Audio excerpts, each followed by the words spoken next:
Hey everybody, I'm going to do my 2-year eco-worthy solar tracker review. So let's get started and flip this camera. Okay, so as I've in my previous videos, I have 4 very large solar panels on here.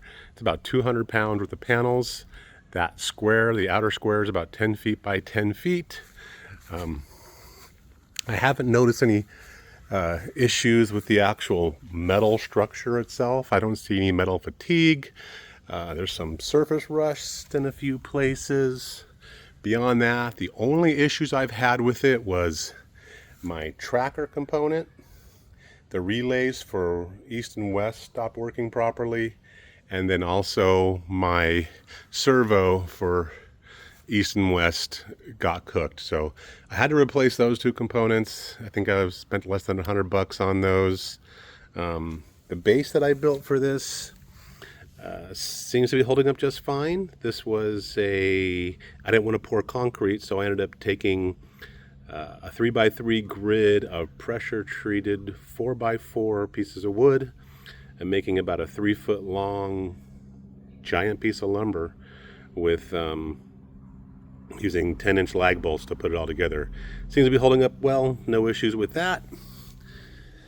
I ended up adding some micro inverters, one for each panel, and I added this box down here, and that travels down and goes back to my N-phase combiner box.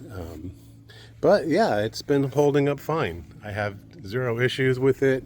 As you can see, there's no windometer anymore over here because I've made some changes.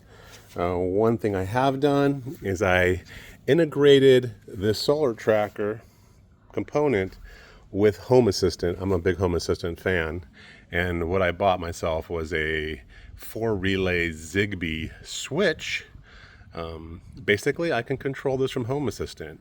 One relay overrides the west and east, and another relay will tell it which way to go, west or east. And same for the north. So one relay overrides the north, and then the other relay overrides which direction, north or south.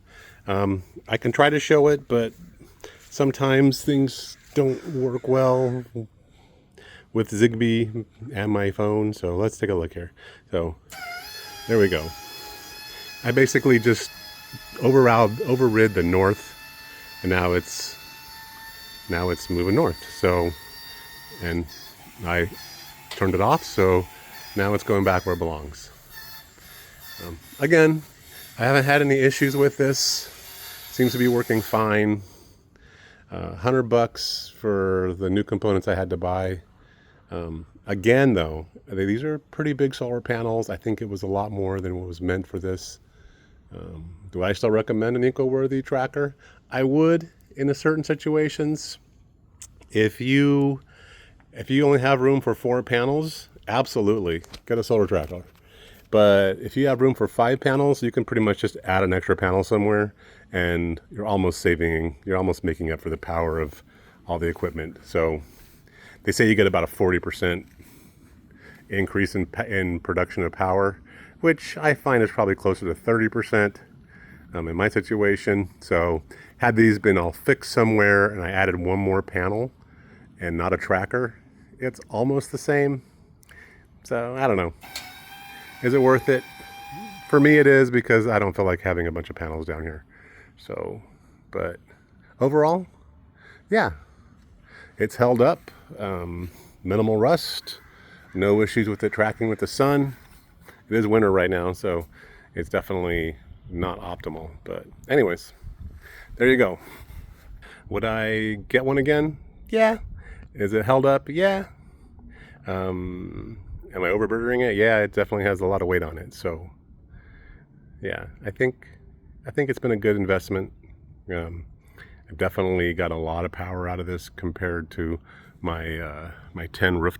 So I have 10 rooftop panels up there. I mean, they get a lot of power, but this thing is, during the summer, is just constant power from 8 a.m. to 8 p.m., which is pretty great. And my fixed panels, halfway through the day they get less. So again, it held up. It's holding up. I don't see any more issues with it foreseeable, except for maybe the servos going out at some point. There you go.